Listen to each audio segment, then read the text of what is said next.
नमस्कार मित्रांनो, मी बंडुशा बोलतोय आणि तुम्ही पाहत आहात बंडुशा इन्फो यूट्यूब चॅनल।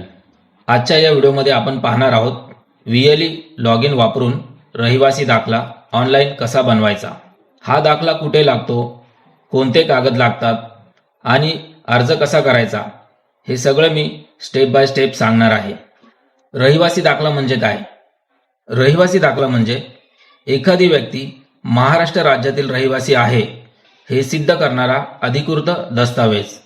हा दाखला खालील कामांसाठी लागतो: शासकीय योजना, शैक्षणिक प्रवेश, जात प्रमाणपत्र, नोकरीसाठी अर्ज करताना व शिष्यवृत्ती म्हणजे स्कॉलरशिप।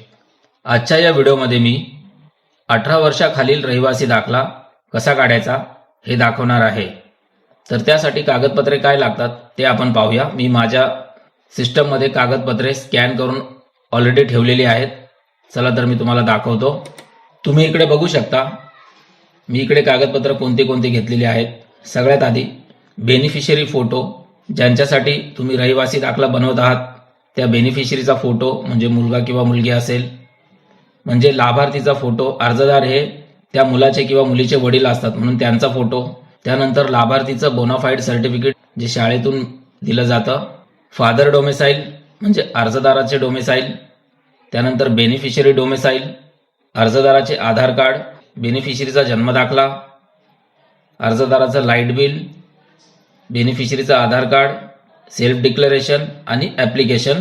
सर्वात महत्त्वाचं म्हणजे रहिवासी दाखला बनवण्याकरता इथे वडिलांचं डोमेसाईल आणि त्या लाभार्थीचं डोमेसाईल हे कंपल्सरी असतं। तर चला आता फॉर्म कसा भरायचा ते बघूया। त्यासाठी सगळ्यात आधी कोणताही ब्राउझर ओपन करून घ्यायचा आहे, नंतर सर्च करायचं आहे आपले सरकार आणि तुम्हाला तुमचं VLE लॉग इन करून घ्यायचं आहे। VLE लॉग इनवरती क्लिक करून VLE लॉग इन केल्यानंतर अशा प्रकारचा इंटरफेस तुम्हाला दिसेल। त्यानंतर इकडे डाव्या बाजूला सर्व सर्व्हिसेस दिलेल्या आहेत। इकडे तुम्हाला अशी एक व्हाईट कलरची लाईन दिसेल, त्या लाईनला असं खाली घेऊन यायचं आहे, थोडंसं स्क्रोल करून खेचून थोडंसं खाली आणायचं आहे। त्यानंतर तुम्हाला असे 2 टॅब दिसतील महसूल विभागाअंतर्गत दिल्या जाणाऱ्या सेवाच्या। इथे खालच्या टॅबवरती क्लिक करायचं आहे। इथे क्लिक केल्यानंतर पुन्हा असं कर्सर साईडला घ्यायचं आहे आणि पुन्हा अशी व्हाईट लाईन येईल, त्या लाईनला परत असं एकदा खाली घ्यायचं आहे, नंतर मग हळूहळू करून वर घ्यायचं आहे। बघा, इथे वर घेतल्यानंतर इथे तुम्हाला दिसेल रहिवास प्रमाणपत्र, यावरती क्लिक करायचं आहे। इकडे क्लिक केल्यानंतर असा प्रकारचा पेज येईल। इथे पुढे सुरू करावरती क्लिक करायचं आहे। हा जो दाखला आहे तो मराठीमध्येच फॉर्म भरायचा असतो। त्यानंतर तुम्हाला प्रमाणपत्राचे नाव, इथे जसं तुम्ही क्लिक करताय 3 प्रकारच्या दाखल्यांचे नावं दिसतात, यापैकी रहिवास प्रमाणपत्र, तात्पुरता रहिवास दाखला आणि स्थानिक वास्तव्याचा दाखला। आता यापैकी दाखला कोणता पाहिजे हे तुमच्याकडे येणाऱ्या कस्टमरवरती अवलंबून आहे। जसे की ड्रायव्हर बॅच आणि परमिट करता स्थानिक वास्तव्याचा दाखला लागतो आणि इतर शासकीय कामासाठी रहिवास प्रमाणपत्र लागते, जसे की विद्यार्थी वगैरे असतील त्यांना शिक्षणासाठी। तर आपण जो आता फॉर्म भरणार आहोत तो शैक्षणिक कामासाठी भरणार आहोत, विद्यार्थ्याकरिता ज्याचं वय 18 अजून पूर्ण झालेलं नाहीये, त्यासाठी रहिवास प्रमाणपत्र लागत असते। तात्पुरता रहिवास दाखला म्हणजे तुम्ही टेम्पररी महाराष्ट्रामध्ये राहत आहात, कारण काही असू शकते कामासाठी किंवा शिक्षणासाठी वगैरे। तर चला, इथे रहिवास प्रमाणपत्रावरती क्लिक करायचं आहे। त्यानंतर इथे संबोधनमध्ये निवडावरती क्लिक करून इथे श्री निवडून घ्यायचं आहे आणि इथे अर्जदाराचं पूर्ण नाव टाईप करून घ्यायचं आहे। इकडे नाव टाईप केल्यानंतर इथे जे अर्जदाराच्या नावासमोर वडिलांचं नाव आहे ते असं सिलेक्ट करून घ्यायचं आहे। Ctrl+C ने ते कॉपी करायचं आहे। पुन्हा इथे संबोधनमध्ये श्री निवडून इथे वडिलांचे नावमध्ये ते पेस्ट करून घ्यायचं आहे। हे झाल्यानंतर इकडे वरती यायचं आहे आणि इथे वरती तुम्ही जसा कर्सर घेऊन याल, गुगल इनपुट टूल्स याला म्हणतात, यावरती क्लिक करायचं आहे। पुन्हा मराठीचा वरती क्लिक करायचं आहे आणि इकडे पुन्हा इंग्रजीमध्ये टाईप करायचं आहे तेच नाव आणि मराठीत खाली येईल ते निवडून घ्यायचं आहे। खालती येणारं नाव बरोबर निवडून घ्यायचं आहे। पुन्हा वडिलांचं नाव असं सिलेक्ट करून घ्यायचं आहे। Ctrl+C ने कॉपी करून ते पुन्हा वडिलांचे नाव देवनागरीमध्ये पेस्ट करून घ्यायचं आहे। त्यानंतर पुन्हा वरती क्लिक करायचं आहे आणि इकडे टर्न ऑफ वरती क्लिक करायचं आहे। नंतर इथे अर्जदाराची जन्मतारीख टाकायची आहे। जन्मतारीख टाकताना नेहमी इथे वर्षावरती क्लिक करायचं आहे, पुन्हा वर्षावरती क्लिक करायचं आहे। जे काही अर्जदाराचे वर्ष असेल त्या वर्षामध्ये जायचं आहे। त्यानंतर महिना निवडायचा आहे आणि मग तारीख निवडायची आहे। जसं तुम्ही तारीखवरती क्लिक कराल वय आपोआप येऊन जाईल। नंतर तुम्हाला इथे व्यवसायावरती क्लिक करून अर्जदाराचा व्यवसाय निवडून घ्यायचा आहे. नंतर इकडे अर्जदाराचा मोबाईल नंबर लिहायचा आहे. ईमेल आयडी कंपल्सरी नसतो. आपल्याला जे स्टार मार्क दिलेले आहेत इथे तुम्ही पाहू शकता तेच फक्त भरायचे असतात. नंतर इकडे खाली निवास तपशीलमध्ये अर्जदाराचा पूर्ण पत्ता भरून घ्यायचा आहे. जो पत्ता आधार कार्ड वरती लिहिलेला असतो तो. त्यानंतर जिल्हा निवडून घ्यायचा आहे. मग तालुका निवडून घ्यायचा आहे, ज्या पण तालुक्याचे तुम्ही वेली आहात. नंतर अर्जदाराच्या अर्जामध्ये भरलेल्या पत्त्यानुसार त्यांचं जे गाव येतं ते निवडून घ्यायचं आहे. पिनकोड टाकायचा आहे आणि या पत्त्यावर केव्हापासून राहतात ते वर्ष इथे लिहायचं आहे. नंतर इकडे लाभार्थ्याचा तपशीलमध्ये लाभार्थ्याशी नाते ही इन्फॉर्मेशन भरायची आहे. इकडे आधार कार्ड क्रमांक हा कंपल्सरी नसतो, तर डायरेक्ट सध्याच्या पत्त्यावर रहिवास केव्हापासून. इथे लाभार्थ्याचा जन्म जर महाराष्ट्रात झाला असेल तर जन्माचं वर्ष टाकायचं आहे आणि जर इतर राज्यात झाला असेल तर मग त्या लाभार्थ्याला महाराष्ट्रामध्ये शाळेत ॲडमिशन करताना शाळेकडून बोनाफाईड सर्टिफिकेट दिले जाते, त्यावरती लिहिलेलं असतं की ॲडमिशन कोणत्या वर्षी झालेले आहे, तर ते वर्ष इथे टाकून घ्यायचे आहे. त्यानंतर अर्जदाराचे महाराष्ट्र राज्यातील रहिवास म्हणजे जे अर्जदार असतील, आई असेल किंवा वडील असेल, कालावधी 15 वर्षे आवश्यक. इथे अर्जदाराला महाराष्ट्रात राहत असल्यापासून किती वर्ष झाले ते टाकायचं आहे. जसं की आपण वरती टाकलं होतं अर्जदार महाराष्ट्रात 1969 पासून राहतात, तर 2025 मधून ते वजा केलं तर उत्तर येतं 56, म्हणून ते 56 टाकायचं आहे. त्यानंतर अर्जदाराशी नातेमध्ये क्लिक करायचं आहे आणि तुम्ही कोणासाठी फॉर्म भरत आहात ते निवडून घ्यायचं आहे. जसं की मी इकडे अर्जदाराच्या मुलीसाठी फॉर्म भरत आहे, तर मुलगी निवडून घेतलं. नंतर इकडे लाभार्थीचे नावमध्ये निवडावरती क्लिक करून कुमारी निवडायचं आहे आणि बेनिफिशरीचं नाव इथे लाभार्थीचं नाव टाकायचं आहे आणि इथे लाभार्थीची जन्मतारीख टाकून घ्यायची आहे. नंतर वर्तमान पत्तामध्ये कायमचा पत्ता वरीलप्रमाणे असल्यास होवरती क्लिक करायचं आहे, नाही तर नाहीवरती क्लिक करायचं आहे. नाहीवरती जसं तुम्ही क्लिक करता इकडे नवीन टॅब ओपन होऊन जातो, मग तो नवीन पत्ता टाकावा लागतो इकडे.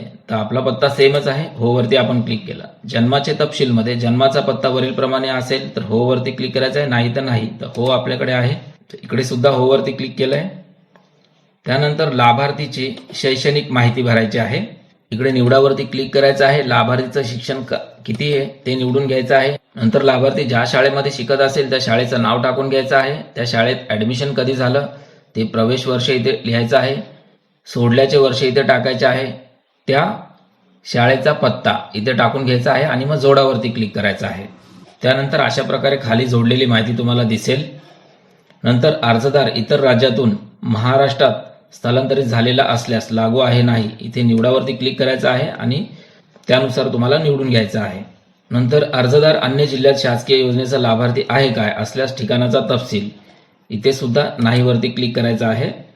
प्रमाणपत्र कारणमध्ये तुम्हाला इथे कारण लिहायचं आहे. शैक्षणिक कारणासाठी आहे म्हणून इथे तुम्हाला लिहायचे आहे शिक्षणासाठी, किंवा तुम्ही लिहू शकता फॉर एज्युकेशन.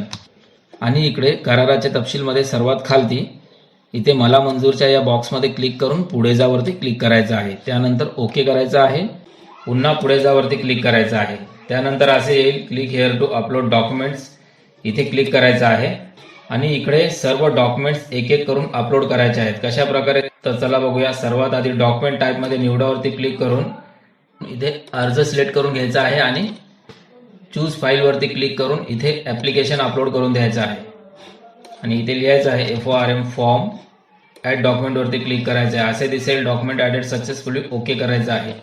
त्यानंतर घोषणापत्र सिलेक्ट करून चूज फाईल करायचं आहे आणि इथे सेल्फ डिक्लेरेशन अपलोड करायचं आहे. इथे पुन्हा लिहायचं आहे सेल्फ डिक्लेरेशन. अशा प्रकारे सर्व डॉक्युमेंट्स अपलोड करून घ्यायचे आहेत. फक्त इथे जेव्हा शाळा सोडल्याचा दाखला किंवा बोनाफाईड सर्टिफिकेट अपलोड करता तर ते कशा प्रकारे करायचे आहे ते सांगतो. मी इथे बोनाफाईड प्रमाणपत्र निवडलं. चूज फाईलवरती क्लिक करायचं आहे आणि हे बोनाफाईड मी सिलेक्ट केलं.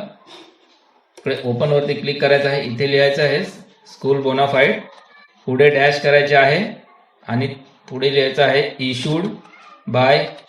बघा इथे खाली दिलेलं आहे स्कूल लिव्हिंग इश्यूड बाय श्रद्धा माध्यमिक, याप्रमाणे हे एक्झाम्पल आहे. अशाच प्रकारे आपल्याला लिहायचं असतं स्कूल बोनाफाईड इश्यूड बाय आणि मग ज्या शाळेने दिलं त्या शाळेचं नाव काय होतं, ज्ञानेश्वरी विद्यालय, तालुका कल्याण डोंबिवली. आणि पुढे लिहायचं आहे REG नंबर आणि रजिस्टर नंबर लिहायचा आहे जो शाळेने दिलेल्या बोनाफाईडवरती लिहिलेला असतो. त्यानंतर ॲड डॉक्युमेंटवरती क्लिक करून ओके करायचं आहे. अशाच प्रकारे सर्व डॉक्युमेंट्स अपलोड करायचे आहेत, जसं की Aadhaar card, PAN card, light bill, ration card, जे काही डॉक्युमेंट्स दिले असतील सर्व प्रकारे डॉक्युमेंट्स अपलोड झाल्यानंतर ते डॉक्युमेंट तुम्हाला बघा इकडे खालती दिसतात जोडणी तपशीलमध्ये. हे बघा, हे जोडणी तपशील आहे. इथे काय काय डॉक्युमेंट्स अपलोड केले ते एकदा पूर्ण बघून घ्यायचे आहेत. काही डॉक्युमेंट राहिला आहे का, तर बघा डॉक्युमेंट काय अपलोड केले आपण. अर्जदाराचे छायाचित्र, फोटो, बोनाफाईड प्रमाणपत्र, आधार कार्ड, वीज देयक आणि अर्ज आणि घोषणापत्र, हे सर्व अर्जदाराचं झालं. त्यानंतर तलाट्याने जारी केलेले रहिवास प्रमाणपत्र, इथे फादर डोमेसाईल अपलोड केलेलं आहे आपण. आणि बेनिफिशरीच्या कागदपत्रामध्ये काय काय केलेलं आहे आपण इकडे बघू शकता तुम्ही. बेनिफिशरी आधार कार्ड अपलोड केलेलं आहे, जन्म प्रमाणपत्र अपलोड केलेलं आहे, बोनाफाईड प्रमाणपत्र अपलोड केलेलं आहे. बोनाफाईड किंवा जन्म प्रमाणपत्र दोघांपैकी एक अपलोड केलं तरी चालतं, कारण जन्म प्रमाणपत्र हे महाराष्ट्रामधीलच आहे तर जन्म प्रमाणपत्र चालून जातं. जर इतर राज्यातला असेल तर बोनाफाईड करावं लागतं. तर इथे मी दोन्ही अपलोड केलेले आहेत, दोन्ही होते म्हणून. त्यानंतर इथे डोमेसाईल सर्टिफिकेट अधिवास प्रमाणपत्र अपलोड केलेलं आहे. बेनिफिशरी डोमेसाईल त्याला नाव दिलेलं आहे. तर अशा प्रकारे सर्व डॉक्युमेंट अपलोड झाल्यानंतर खालती कंटिन्यू बटनावरती क्लिक करायचं आहे. मग छायाचित्र अपलोड करावरती क्लिक करायचं आहे. मग इथे चूज फाईलवरती क्लिक करायचं आहे आणि इथे अर्जदाराचा फोटो अपलोड करून घ्यायचा आहे. नंतर इकडे अपलोड करावरती क्लिक करायचं आहे, ओके करायचं आहे. फेस डिटेक्टेड झालं. त्यानंतर पुढे सुरू वरती क्लिक करायचं आहे आणि इकडे व्हीएलई अकाउंट बाय डिफॉल्ट असतं. इकडे व्हीएलई अकाउंटमध्ये बॅलन्स चेक करायचा आहे का, ठीक आहे. त्यानंतर पे नावरती क्लिक करायचं आहे. खाली यायचं आहे. इथे पासवर्ड टाकायचा असतो. माझा ऑलरेडी सेव्ह असल्यामुळे आपोआप आलं. इथे प्रदान निश्चिततेवरती क्लिक करायचं आहे. पुन्हा पुढे सुरू ठेवावरती क्लिक करायचं आहे. अशा प्रकारची पोच पावती येते. या पावतीला तुम्हाला तुमच्या कस्टमरला प्रिंट करून द्यायचं आहे किंवा तुम्ही तुमच्याकडे सेव्ह करून ठेवू शकता. अर्ज केल्यापासून 7 दिवसाच्या आत रहिवासी दाखला येऊन जातो, तो तुमच्या लॉग इन मध्ये दिसतो. चला मी अगोदर ही पावती सेव्ह करून घेतो माझ्याकडे. इथे परत वरती क्लिक करायचं आहे. इथे सेव्ह एज पीडीएफ करायचं आहे आणि पुन्हा इथे सेव्ह वरती क्लिक करायचं आहे. याला तुम्ही कुठेही सेव्ह करू शकता. मी इथं डेस्कटॉपला सेव्ह करतो. नाव मी कॉपी केलेलं होतं, पेस्ट करून घ्यायचं आहे. अशा प्रकारे हे डेस्कटॉपला माझ्याकडे पावती सेव्ह झाली. सर्टिफिकेट डाउनलोड करण्याची प्रोसेस दाखवतो. इथे गृहवरती क्लिक केलं. त्यानंतर पुन्हा इथे होम पेजला आलो आपण. इकडे बघा ई डिस्ट्रिक्ट स्टेटस वरती क्लिक करायचं असतं. इथे फ्रॉम डेट वरती क्लिक करायचं आहे.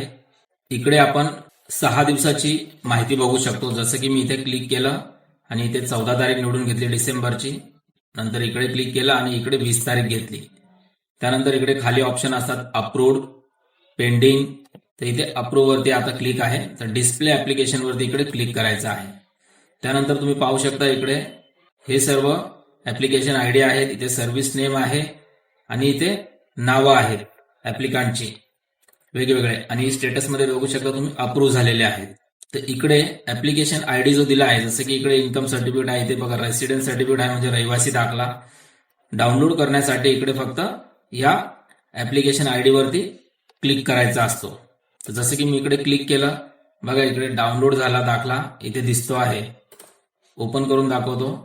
बघा हा दाखला ओपन झाला. हा जो आहे स्थानिक वास्तव्याचा दाखला आहे. कारण इकडे तुम्ही कारण बघू शकता. दाखल्याचे कारण ड्रायव्हर बॅच अँड परमिट. ठीक आहे. तर चला मी एक क्लोज करतो. तर चला आता आपण आज भरलेला फॉर्म बघूया. तर इकडे पुन्हा फॉर्म डेट मध्ये क्लिक केलं. इथे मी 21 तारीख घेतली आणि इकडे मी आजची तारीख 25 तारीख घेतली आणि इथे पेंडिंग वरती क्लिक केलं. त्यानंतर डिस्प्ले ऍप्लिकेशन वरती क्लिक केलं. तर तुम्ही इकडे पाहू शकता रेसिडेंट सर्टिफिकेट हा आपण आज भरलेला फॉर्म आहे. तर अशा प्रकारे मित्रांनो तुम्ही तुमचा व्हीएलई आयडीचा वापर करून तुमच्या ग्राहकांसाठी रेसिडेन्स सर्टिफिकेटचा फॉर्म भरू शकता. माहिती आवडली असेल तर तुमच्या सर्व व्हीएलई मित्रांसोबत हा व्हिडिओ शेअर करा आणि असेच व्हिडिओ पाहण्यासाठी आमच्या चॅनलला सबस्क्राईब केले नसेल तर कृपया सबस्क्राईब करून घ्या. भेटूया पुढील व्हिडिओमध्ये. तोपर्यंत जय हिंद, जय भारत.